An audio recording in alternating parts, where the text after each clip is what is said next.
ध्यानाभ्यास के लिए कृपया अपने नेत्रों को बंद कर लीजिए। मोक्ष मार्ग इंद्रियों के अधीन नहीं है। इंद्रियों का निरोध करने से ही मोक्ष मार्ग होता है। इंद्रियों का विषय मूर्त पदार्थ हैं जो सुख स्वभावी नहीं है। इसलिए सारा इंद्रिय ज्ञान वृथा है, अनर्थकारी है।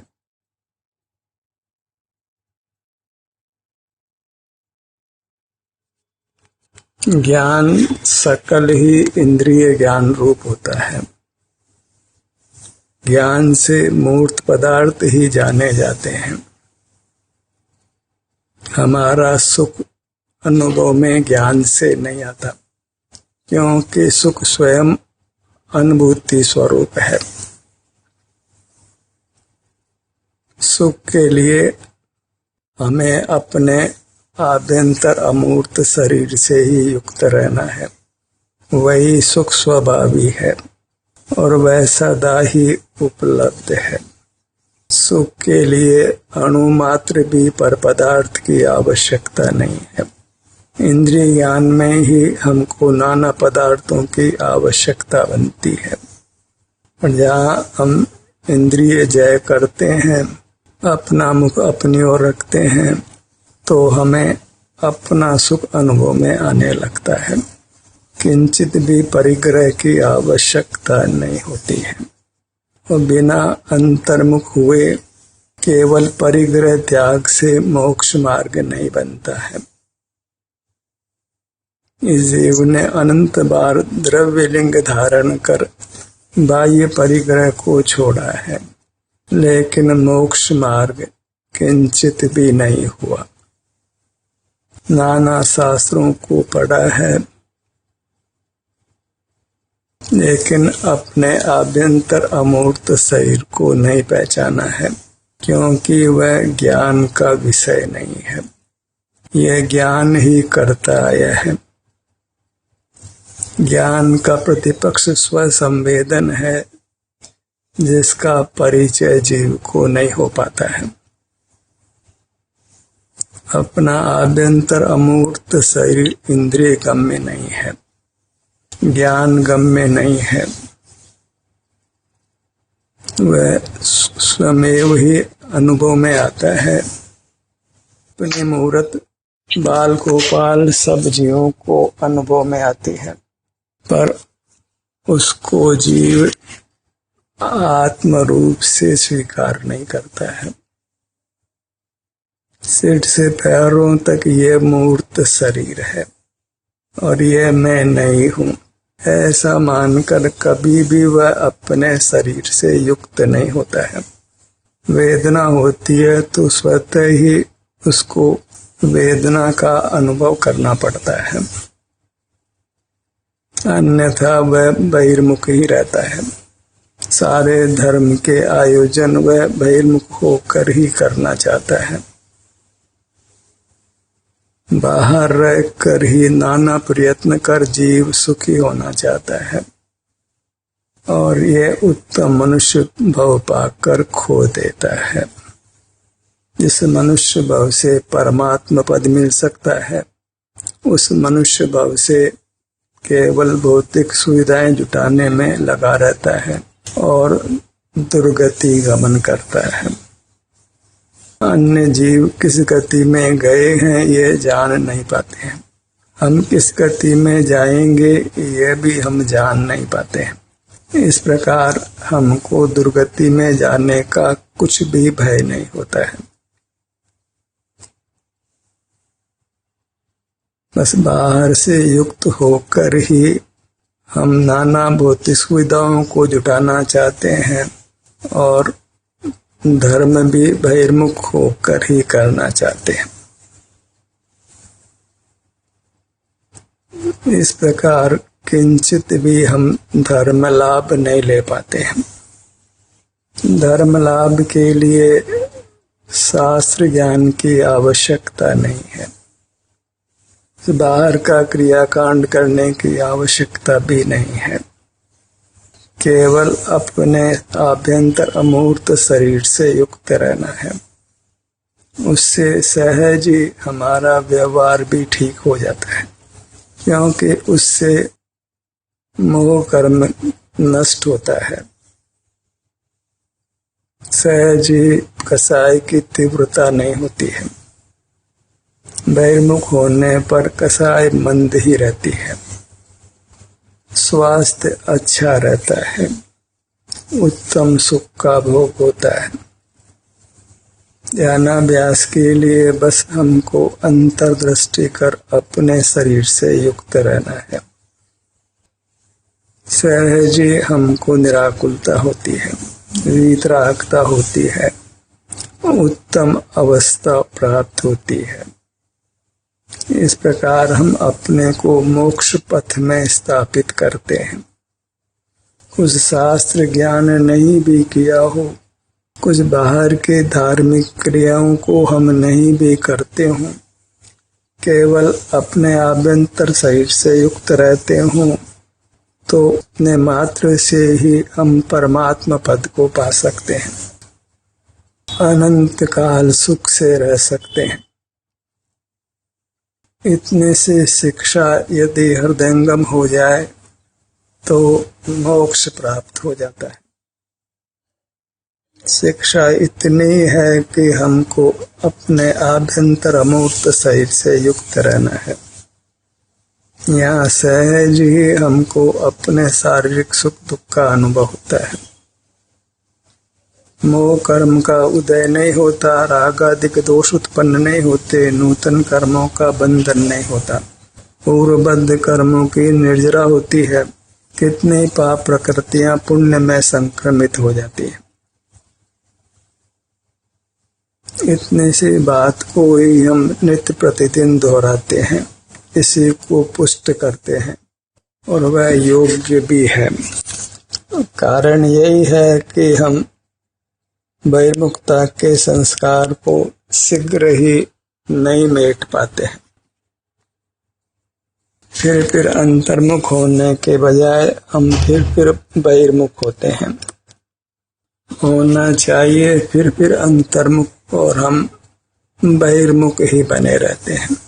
बाहर रहकर ही सुख सुविधाएं जुटाने में लगे रहते हैं और ऐसे हमारी आयु ने पूरी हो जाना है। काल चक्र रुकता नहीं है। आयु निश्चित ही प्राप्त होती है। निश्चित अर्थात अधिक आयु मनुष्य भाव की नहीं मिलती है। ऐसे में इस उत्तम सुख को पाकर उस पर दृढ़ता से चलना है। सुख के मार्ग को पाकर उस मार्ग पर हमको दृढ़ता से चलना है। लौकिक कार्यों में समय को वृथा नहीं गंवाना है। स्वानुभव के अतिरिक्त सब कार्यों को लौकिक जानो। एक भी कार्य पारलौकिक नहीं है। अपने अमूर्त काया ही उत्तम चिल्लोक है। उसी से युक्त रहना पारलौकिक है। उत्कृष्ट लोक को पारलौकिक कहते हैं। हमारी मूर्त ही उत्कृष्ट लोक है, उत्कृष्ट पदार्थ है, परमात्मा है।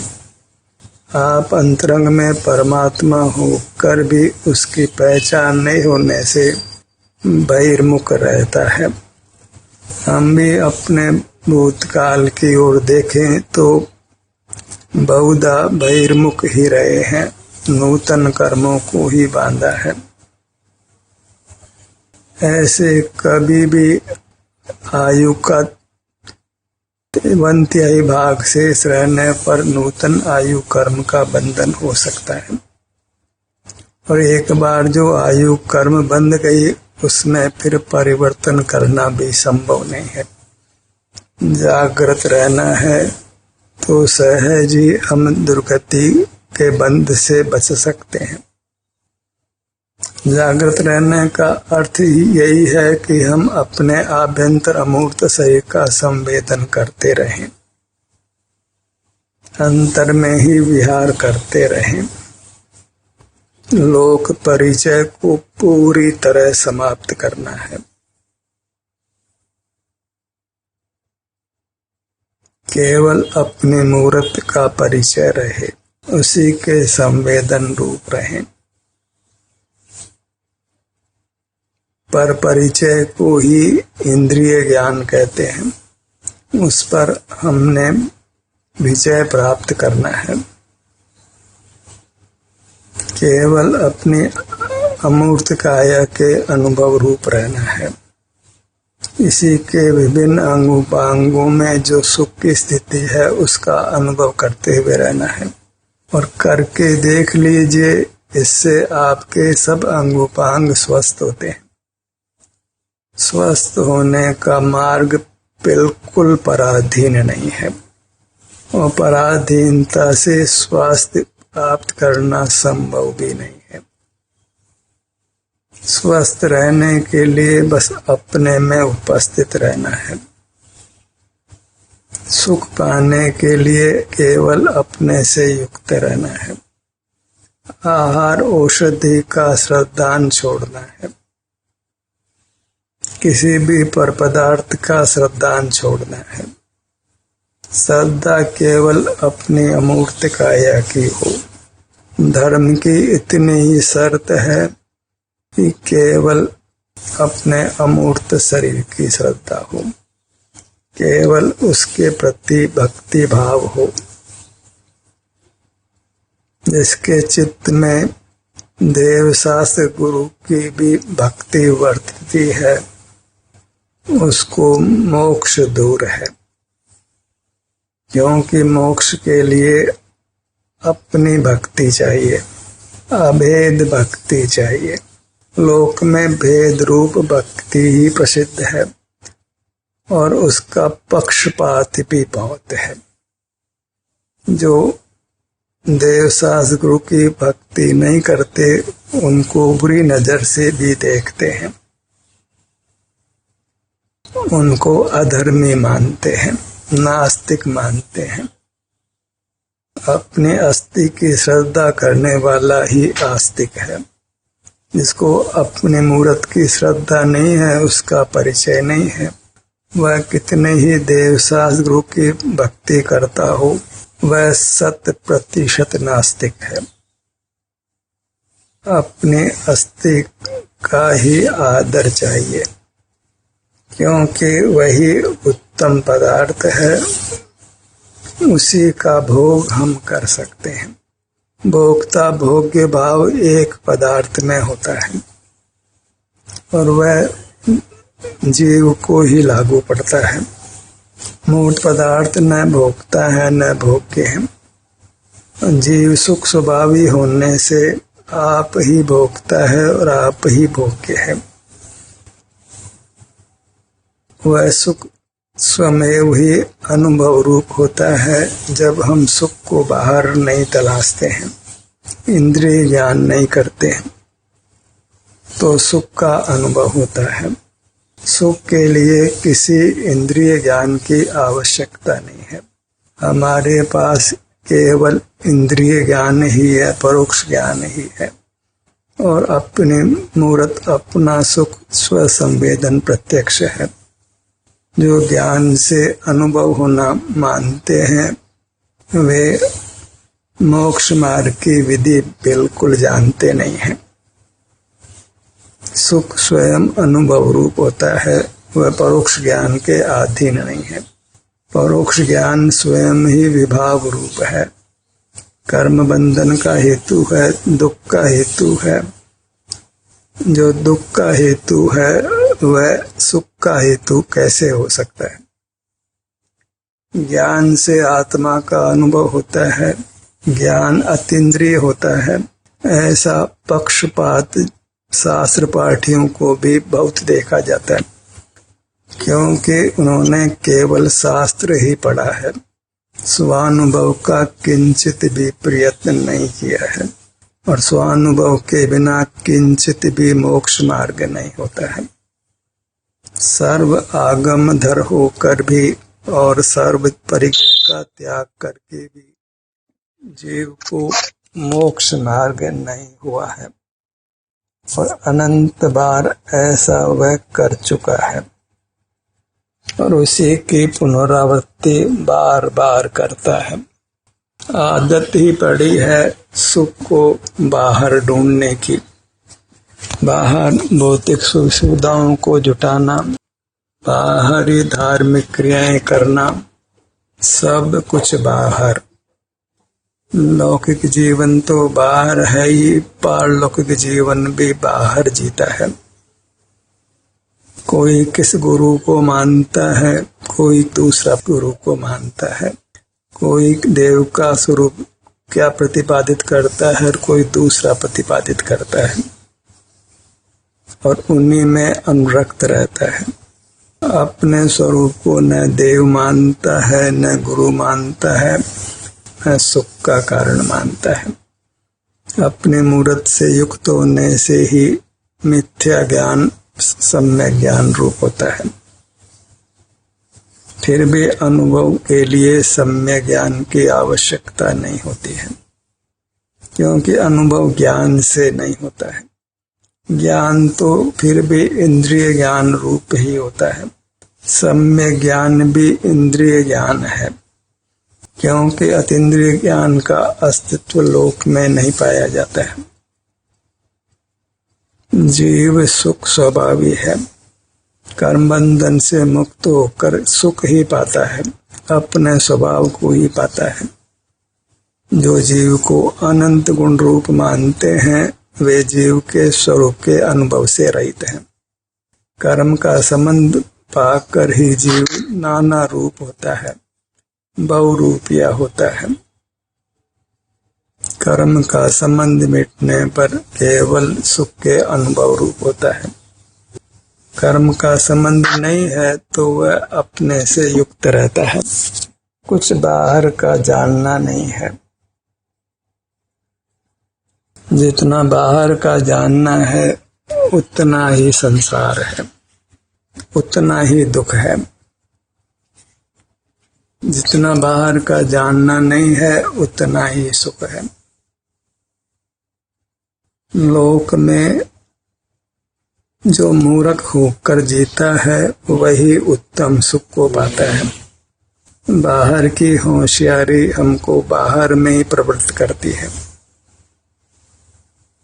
हमें केवल अनुभव में होशियार होना है, स्वानुभव दक्ष होना है, अपनी मूर्त में ही विहार करना है, अपनी मूर्त से ही युक्त रहना है, और अपनी मूर्त को किसी पर के परिचय की आवश्यकता नहीं है, पर की सहाय की आवश्यकता भी नहीं है। सिर से पैरों तक हम स्वयं अपनी प्रेरणा से युक्त रह सकते हैं, किसी के निर्देश की आवश्यकता भी नहीं है। केवल मोक्ष की कामना हो और हम स्वयं ही मोक्ष स्वरूप हैं तो मोक्ष के लिए हमें अपने अमूर्त शरीर से ही युक्त रहना है, तो फिर अल्पकाल में ही मोक्ष की प्राप्ति हो जाती है। मोक्ष पाने का विधान इतना संक्षिप्त है, तो अपने को धर्म के नाम पर ज्ञान कांड और क्रिया कांड से बचाना है। जीवों को उसका बहुत पक्ष रहता है, उससे वे अपना समय ही वृथा करते हैं, अपनी शक्ति ही वृथा खोते हैं। मोक्ष मार्ग निष्क्रिय रहने रूप है, निष्कंप रहने रूप है, ज्ञान से रहित होने रूप है। और जब ज्ञान नहीं होता तब दर्शन होता है। दर्शन आत्मा का है और वही मोक्ष का हेतु है। आत्म दर्शन बस एक को मोक्ष हेतु तू जान, हे योगी नहीं और को निश्चय से तू जान। जो आत्मा का ज्ञान होना मानते हैं उनको शास्त्रों का ज्ञान भी भली भांति नहीं है, क्योंकि ज्ञान परोक्ष है, पराधीन है और अनुभव स्वाधीन होता है। अपने मूर्त स्वसंवेदन प्रत्यक्ष है, वह परोक्ष ज्ञान के अधीन नहीं है। सुख स्वयं ही अनुभव रूप है, उसको किंचित भी ज्ञान की आवश्यकता नहीं है। जो देव के स्वरूप को यथार्थ जानते हैं, वे जानते हैं कि परमात्मा सकल ज्ञान से रहित है। उनको केवल दर्शन है, वह केवल दर्शन ही वास्तव में केवल सुख है। दर्शन और सुख पर्यायवाची शब्द हैं। यहाँ दर्शन है, स्व प्रकाशन है, वही स्व संवेदन है, वही सुखानुभूति है। तो बस ज्ञान के निरोध से सुख होता है, मोक्ष होता है, परमात्म पद मिलता है।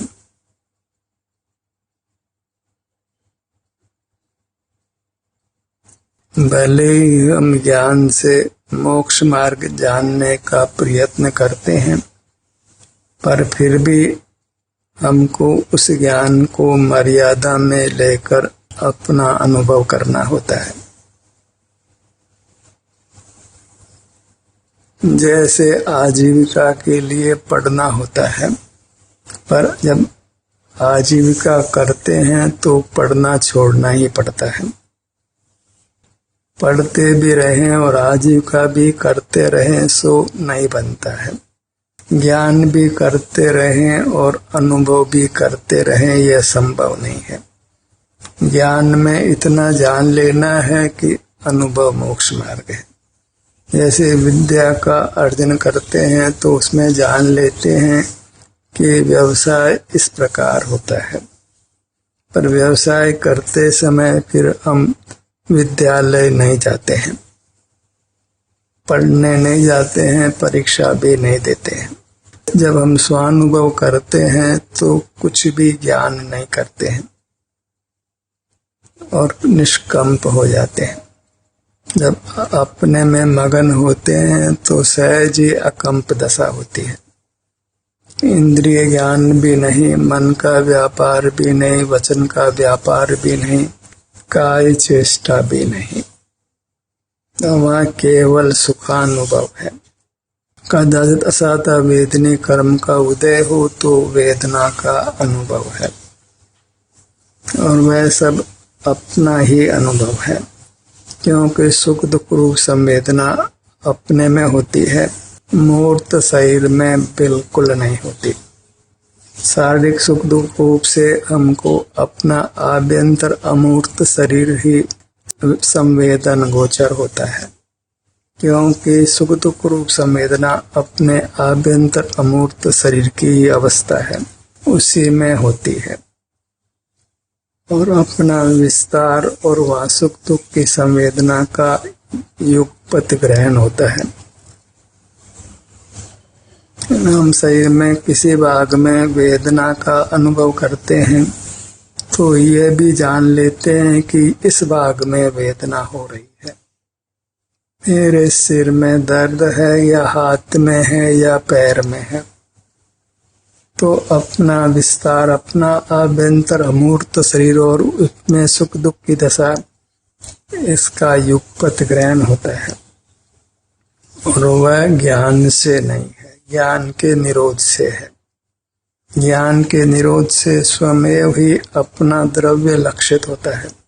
ज्ञान के निरोध से स्वयं ही दर्शन होता है। जीव ज्ञान या दर्शन दो में से एक से रहित कभी भी नहीं होता, और दर्शन नाम उत्तम सुख का भोग है। आत्म दर्शन अर्थात अपने आभ्यंतर अमूर्त शरीर का संवेदन, उसके सुख दुख दशा का अनुभव भोग।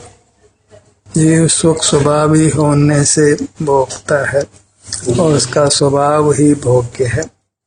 यहाँ फिर कोई ज्ञान की, कोई बल की, किसी पुद्गल की, किसी मित्र परिजन की, अन्य किसी की कुछ भी आवश्यकता नहीं है। हम अपरिग्रही होते हैं, गृहस्थ भी अनुभव के समय मुनि समान होता है और परमात्मा समान ही समझो। जैसे परमात्मा वीतराग हैं, ऐसे ही स्वानुभव के क्षण जीव वीतराग होता है। अभी हमको अंतर्मुख होकर अपने आभ्यंतर अमूर्त से के किसी भी भाग से युक्त होकर परमात्मा समान हो जाना है। अभी परमात्मा समान होते हैं और अल्पकाल में साक्षात परमात्मा होते हैं।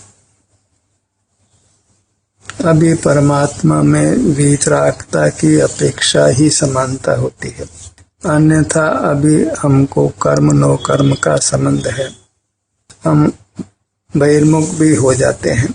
परमात्मा को कर्म नो कर्म का संबंध नहीं है और वे कभी भी बहिर्मुख होने वाले नहीं हैं। बहिर्मुख होने का साधन उनके पास नहीं है। इंद्रियां नहीं है, मन नहीं है, मस्तिष्क नहीं है, मूर्त काया नहीं है, ज्ञान आवरण कर्म का क्षय उपशंपी नहीं है। और ज्ञान आवरण कर्म के क्षय से ज्ञान नहीं होता है, क्योंकि जीव फिर दर्शन से कभी भी रहित नहीं होता है। और दर्शन जब होता है तो ज्ञान नहीं होता है। तो ज्ञान आवरण के क्षय से दर्शन तो होता है, सर्वांग आत्म प्रदेशों का संवेदन होता है। और दर्शन और ज्ञान एक साथ नहीं होने से अतीन्द्रिय दर्शन है लेकिन अतीन्द्रिय ज्ञान नहीं है, केवल ज्ञान नहीं है। पंचम काल में यथार्थ आगम ज्ञान का भी लोप हो गया है और हमें अंधानुकरण नहीं करना है, अनुभव से ही मार्ग प्राप्त करना है। अनुभव ही एक साधन है जिससे हमको मोक्ष मार्ग मिलता है। कितना ही शास्त्र पढ़िए, समीचीन शास्त्र भी पढ़िए, अनुभव के बिना किसी को सम्यक ज्ञान नहीं होता है। अनुभव ही मिथ्या ज्ञान के हेतु दर्शन मोह कर्म का अभाव करता है। उसी से जीव सम्यक ज्ञानी होता है, फिर वह अपने अनुभव रूप ही रहता है, जिसको सम्यक चारित्र संज्ञा है। जैसे कोई प्रतिमा को देखता हो, प्रतिमा के विस्तार को लक्ष्यगत करता है, ऐसे ही हमें अपने विस्तार को लक्ष्यगत करना है। बस प्रतिमा के दर्शन में हम बहिर्मुख हैं और अपने दर्शन में हम अंतर्मुख होते हैं। तो अपनी मूर्त को ही वास्तव में प्रतिमा संज्ञा है।